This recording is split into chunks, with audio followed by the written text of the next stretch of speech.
ॐ श्रीराम राम रामेति रमे रामे मनोरमे सहस्रनाम तत्तुल्यं रामनाम वरानने। ॐ आपदामपहर्तारं दातारं सर्वसम्पदां लोकाभिरामं श्रीरामं भूयो भूयो नमाम्यहम्। Namaskar. Namaskar. Today we read chapter 30 of the Aranya Kandam, which is 41 verses. Rama kills Khara, gods and sages applaud him. आज हम अरण्य कांड का 43वां सर्ग का पठन पाठन और श्रवण करेंगे। इसमें 41 श्लोक है। श्री राम के व्यंग करने पर खर का उन्हें फटकार कर उनके ऊपर साल वृक्ष का प्रहार करना, श्री राम का उस वृक्ष को काट कर एक तेजस्वी बाण से खर को मार गिराना तथा देवताओं और महर्षियों द्वारा श्री राम की प्रशंसा। वित्वा तु तां गदां भाणौ राघवो धर्मवत्सलः स्मयमान इदं वाक्यं संरब्धम् इदम् अब्रवीत्। धर्म प्रेमी भगवान श्री राम ने अपने बाणों द्वारा खर की उस गदा को विदीर्ण करके मुस्कुराते हुए यह रोष सूचक बात कही। Having shattered that mace with arrows, Sri Rama, a scion of the Raghuvamsha, for his part, who was fond of virtue, smilingly uttered the following furious words. एतत् ते बल सर्वस्वं दर्शितं राक्षसाधं शक्तिहीनतरो मत्तो वृथा त्वम् उपगर्जसि। राक्षसाधम, यही तेरा सारा बल है जिसे तूने इस गदा के साथ दिखाया है। अब सिद्ध हो गया कि तू मुझसे अत्यंत शक्तिहीन है। व्यर्थ ही अपने बल की डींग हाँक रहा था। Is this the totality of your strength that you have exhibited, O vile ogre? Though much deficient in strength as compared to me, you brag in vain. एषा बाण विनिर्भिन्ना गदा भूमितलं गता अभिधान प्रगल्भस्य तव प्रत्ययघातिनी। मेरे बाणों से छिन्न भिन्न होकर तेरी ये गदा पृथ्वी पर पड़ी हुई है। तेरे मन में जो ये विश्वास था कि मैं इस गदा से शत्रु का वध कर डालूंगा, इसका खंडन तेरी इस गदा ने ही कर दिया। अब ये स्पष्ट हो गया कि तू केवल बातें बनाने में ढीठ है। तुझसे कोई पराक्रम नहीं हो सकता। Fallen to the ground when split into pieces by my arrows, this mace of yours, you being bold and braggadio alone, has dashed to pieces the confidence reposed in it by you. यत् त्वयोक्तं विनिष्टानाम् इदम् अश्रु प्रमार्जनं राक्षसानां करोमीति मिथ्या तदपि ते वचः। तूने जो ये कहा था कि मैं तुम्हारा वध करके तुम्हारे हाथ से मारे गए राक्षसों का अभी आंसू पहुंचूंगा, तेरी वह बात भी झूठी हो गई। Even the declaration that was made by you in the following words, I hereby wipe away the tears of the relatives of the ogres killed in battle, has been proved to be false. नीचस्य शुद्रशीलस्य मिथ्यावृत्तस्य राक्षसः प्राणान् अपहरिष्यामि गुरुत्मानमृतं यथा।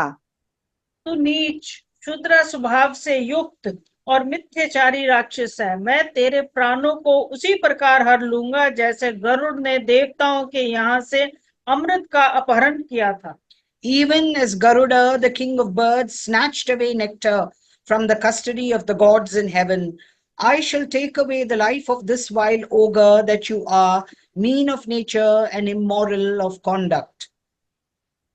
अद्यते भिन्नकण्ठस्य फेन बुद्बुद भूषितं विदारितस्य मत्बाणैः मही पास्यति शोणितम्। अब मैं अपने बाणों से तेरे शरीर को विदीर्ण करके तेरा गला भी काट डालूंगा। फिर ये पृथ्वी फेन और बुदबुदों से युक्त तेरे गरम गरम रक्त का पान करेंगे। The earth will quaff your blood enriched with the foam and bubbles when your throat has been pierced and your body torn with my shafts.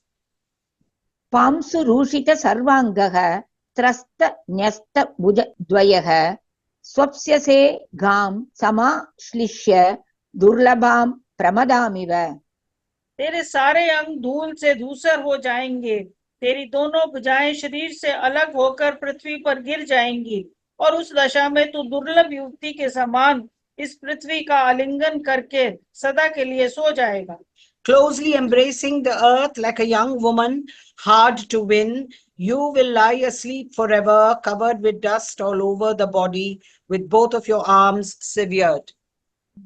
Pravriddha निद्रे शयिते त्वयि राक्षस पांसने भविष्यन्ति शरण्यानां शरण्या दंडका इमे। तेरे जैसे राक्षस कुल कलंक के सदा के लिए महानिद्रा में सो जाने पर ये दंड कवन के प्रदेश शरणार्थियों को शरण देने वाले हो जाएंगे। When you, the disgrace of the ogres, are laid in protracted slumber, this Dandaka forest will turn out to be a place of resort for sages who afford shelter to all. जनस्थाने हतस्थाने तव राक्षस मच्छरैः निर्भया विचरिष्यन्ति सर्वतो मुनयो वने। राक्षस मेरे बाणों से जन स्थान में बने हुए तेरे निवास स्थान को के नष्ट हो जाने पर मुनिगण इस वन में सब और निर्भय विचर सकेंगे। When your abode in Janasthana has been destroyed by my arrows, O ogre, ascetics will roam about fearlessly everywhere in the forest. अद्य विप्रचरिष्यन्ति राक्षस्यो हत बान्धवाः बाष्प आर्द्रवदना दीना भयाद अन्य भयावहाः। जो अब तक दूसरों को भय देती थी वह राक्षसियां आज अपने बंधव जनों के मारे जाने से दीन हो आंसुओं से भीगे मुंह लिए जन स्थान से स्वयं ही भय के कारण भाग जाएंगी। Ogresses who cause terror in others will run away, afflicted through fear from the Dandaka forest today, their faces wet with tears, their kith and kin having been killed by me. अद्य शोकरसज्ञास्ता भविष्यन्ति निरर्थकाः अनुरूपकुलाः पत्न्यो यासां त्वं पतिरीदृशः। जिनका तुझ जैसे दुराचारी पति है वह तदनुरूप कुल वाली तेरी पत्नियां आज तेरे मारे जाने पर काम आदि पुरुषार्थों से वंचित हो शोक रूपी स्थायी भाव वाले करुणा रस का अनुभव करने वाली होंगी। Your wives whose husbands is of such immoral conduct as you and who are born of like families will taste the sentiment of pathos today, being deprived of all enjoyments coveted by all. निशंसशील शुद्रात्मन् नित्यं ब्राह्मण कंटक त्वत्कृते शंकितैः अग्नौ मुनिभिः पात्यते हविः। क्रूर स्वभाव वाले निशाचर तेरा हृदय सदा ही शूद्र विचारों से भरा रहता है। तू ब्राह्मणों के लिए कंटक रूप है, तेरे ही कारण मुनि लोग शंकित रहकर ही अग्नि में भविष्यों की आहुतियां डालते हैं। O ogre of cruel disposition and mean mentality, a standing thorn in the side of the Brahmanas, oblations are poured into the fire by ascetics full of apprehension on account of you. तमेवम् अभिसंरब्धं ब्रुवाणं राघवं वने करो निर्भत्स्य स्यामास रोषात् करतर स्वरः। One में श्री रामचंद्र जी जब इस प्रकार रोषपूर्ण बातें कह रहे थे उस समय क्रोध के कारण कर का भी स्वर अत्यंत कठोर हो गया और उसने उन्हें फटकारते हुए कहा, Khara, whose voice waxed sterner due to wrath, censured in the following words Sri Rama, a son of the Raghu, who was uttering such angry words in the forest. दृढं खलु अलम् अलिप्तोऽसि भयेष्वपि न निर्भयः वाच्या वाच्यं ततो हि त्वं मृत्योर्वश्यो न बुध्यसे। अहो निश्चय ही तुम बड़े घमंडी हो, भय के अवसरों पर भी निर्भय बने हुए हो, जान पड़ता है कि तुम मृत्यु के अधीन हो गए हो, इस कारण ही तुम्हें यह भी पता नहीं कि कब क्या कहना चाहिए और क्यों नहीं कहना चाहिए। कालपाशा परिक्षिप्ता भवन्ति पुरुषा हि ये कार्या कार्यं न जानन्ति ते निरस्त षडिन्द्रियाः। जो पुरुष काल के फंदे में फंस जाते हैं उनकी 6 इंद्रियां बेकाम हो जाती हैं, इसलिए उन्हें कर्तव्य और अकर्तव्य का ज्ञान नहीं रह जाता है। Surely you are excessively vainglorious and fearless even in the face of dangers. Evidently you are in the grip of death. That is why you cannot judge what should be spoken and what should not be spoken. Indeed, men who are caught in the noose of death can no longer distinguish what ought to be done and what ought not to be done, their senses and mind having been thrown out of order.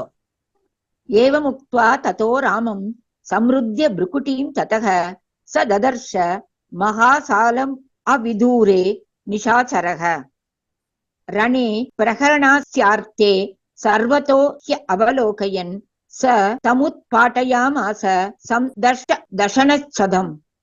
ऐसा कहकर उस निशाचर ने एक बार श्री राम की ओर भौहें टेढ़ी करके देखा और रणभूमि में उन पर प्रहार करने के लिए वह चारों ओर दृष्टिपात करने लगा।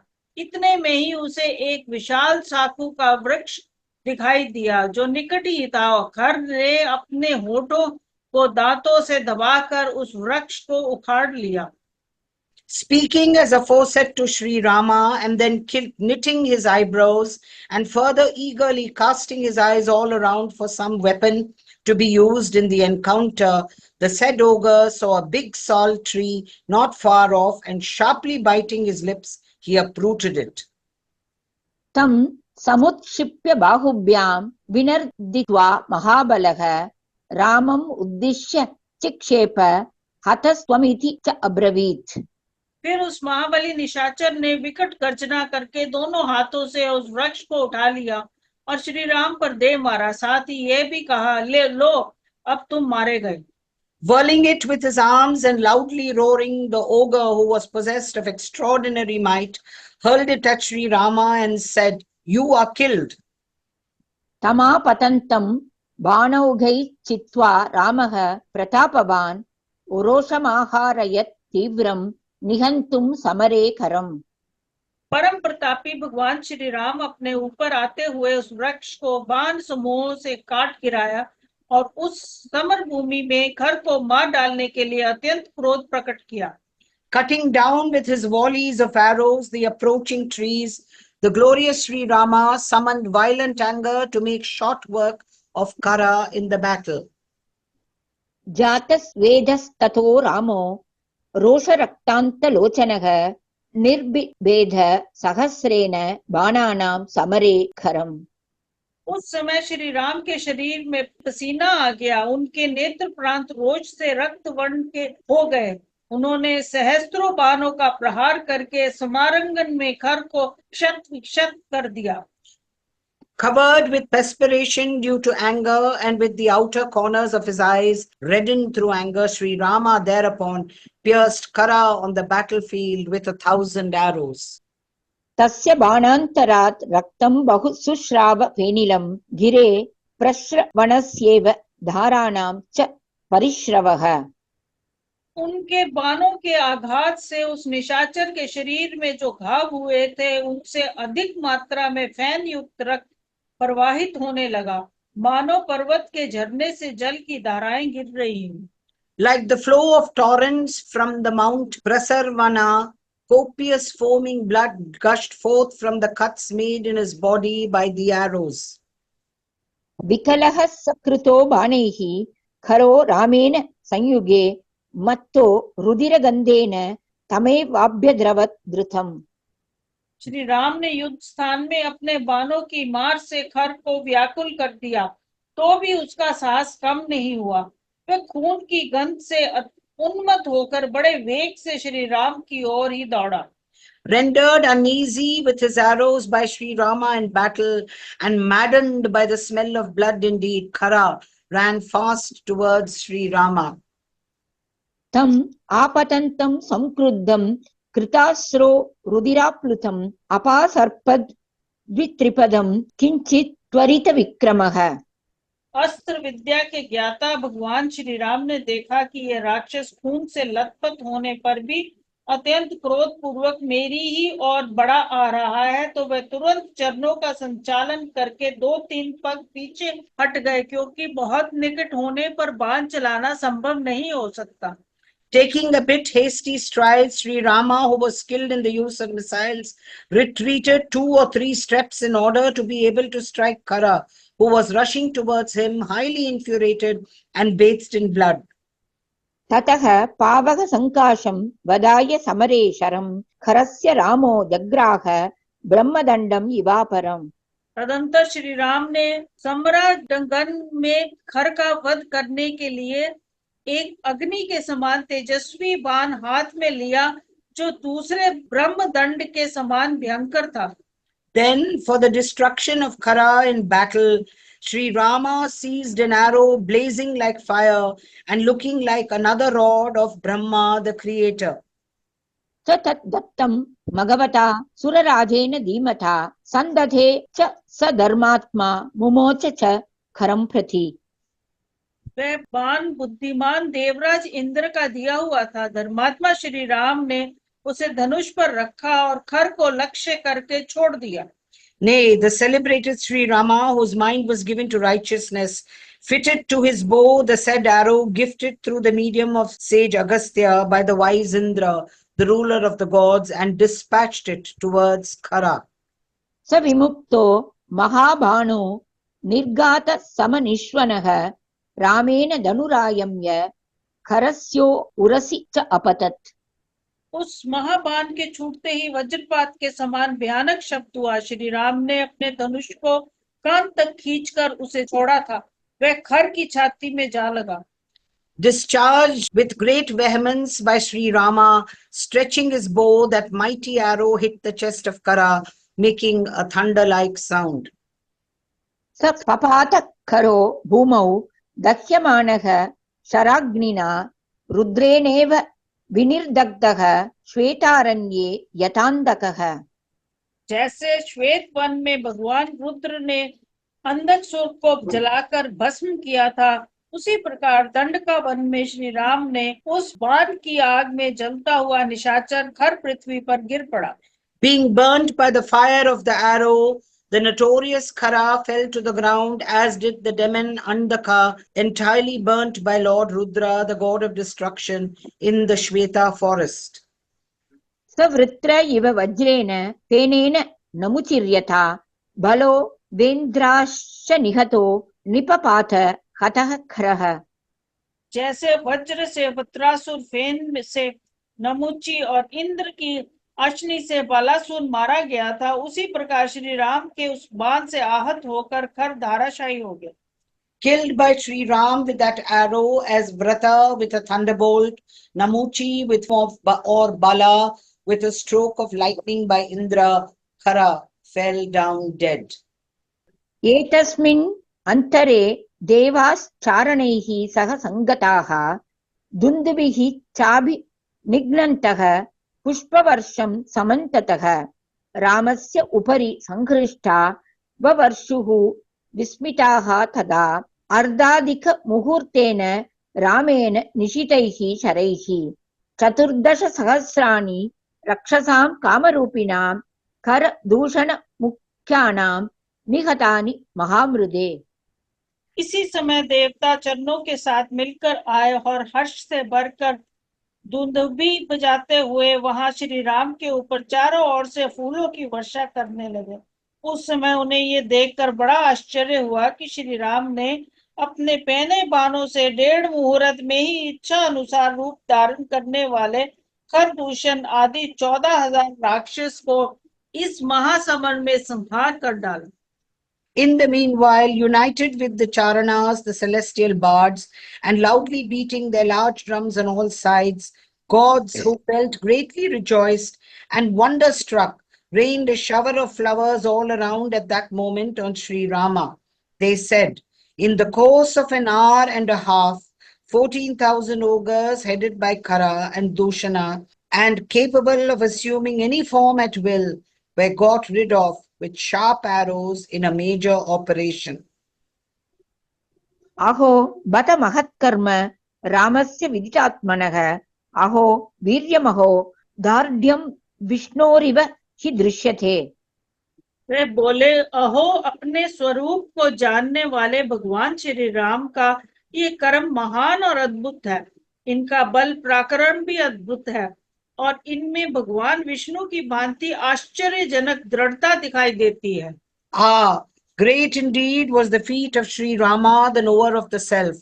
Wonderful is his prowess. Oh, his firmness too looks like that of Lord Vishnu.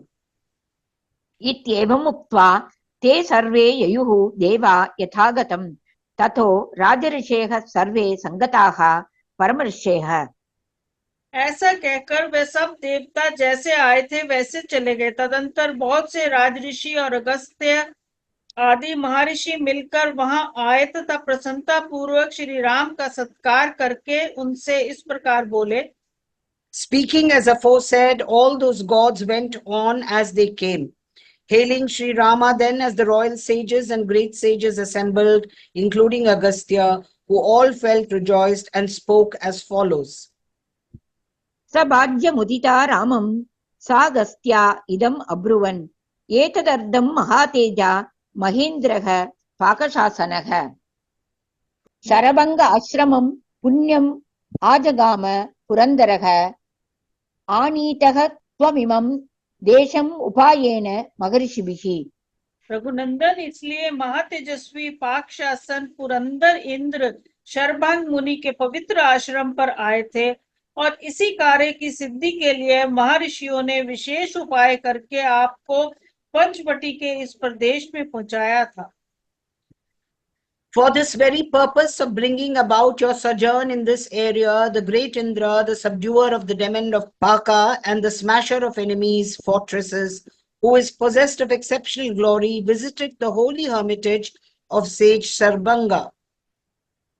येषां वदार्थं शत्रूणां रक्षसां पापकर्मणां तदितं न कृतं कार्यं त्वया दशरथात्मज। मुनियों के शत्रु रूप इन पापचारी राक्षसों के वध के लिए ही आपका यहाँ शुभ आगमन आवश्यक समझा गया था। दशरथ नंदन, आपने हम लोगों का यह बहुत बड़ा कार्य सिद्ध कर दिया। अब बड़े बड़े ऋषि मुनि दंडकारण्य के विभिन्न प्रदेशों में निर्भय होकर अपने धर्म का अनुष्ठान करेंगे। You were brought to the region tactfully by great sages for compassing the extermination of their sworn enemies, the ogres of sinful deeds. This aforesaid purpose of ours has been accomplished by you, O son of Dasharatha. स्वधर्मं प्रचरिष्यन्ति दण्डकेषु महर्षयः एतस्मिन् अन्तरे वीरो लक्ष्मणः सह सीतया गिरिदुर्गाद् विनिष्क्रम्य संविवेश आश्रमे सुखी ततो रामस्तु विजयी पूज्यमानो महर्षिभिः।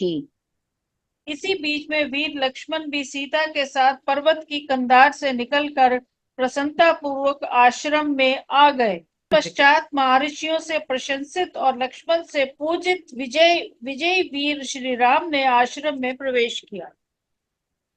प्रविवेश आश्रमं वीरो लक्ष्मणेन अभिपूजितः तं दृष्ट्वा शत्रुहन्तारं महर्षीणां सुखावहं बभूव हृष्टा वैदेही भर्तारं परिशस्वजे मुदा परमया युक्ता दृष्ट्वा रक्षोगणान् हतान् रामं चैवाव्ययं दृष्ट्वा तुतोष जनकात्मजा। महर्षियों को सुख देने वाले अपने शत्रुहंता पति का दर्शन करके विदेही राज ने नंदिनी सीता को बड़ा हर्ष हुआ। उन्होंने परमानंद में निमग्न होकर अपने स्वामी का आलिंगन किया। राक्षस समूह मारे गए और श्री राम को कोई क्षति नहीं पहुंची। यह देख और जानकर जानकी जी को बहुत संतोष हुआ। The great sages will henceforth vigorously practice their devotions in the Dandaka forest.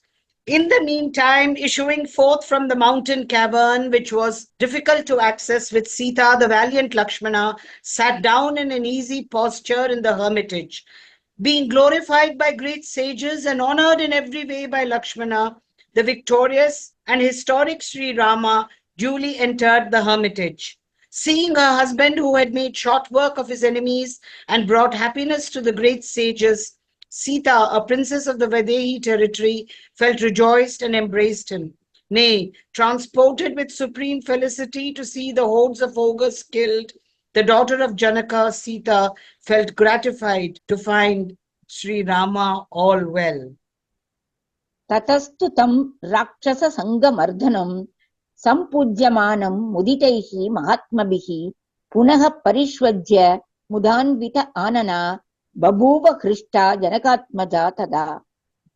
प्रसन्नता से भरे हुए महात्मा मुनि जिन पूरी प्रशंसा कर रहे थे तथा जिन्होंने राक्षसों के समुदाय को कुचल डाला था, उन प्राण वल्लभ श्री राम का बारंबार आलिंगन करके उस समय जानकी नंदिनी सीता को बड़ा हर्ष हुआ। उनका मुख प्रसन्नता से खिल उठा।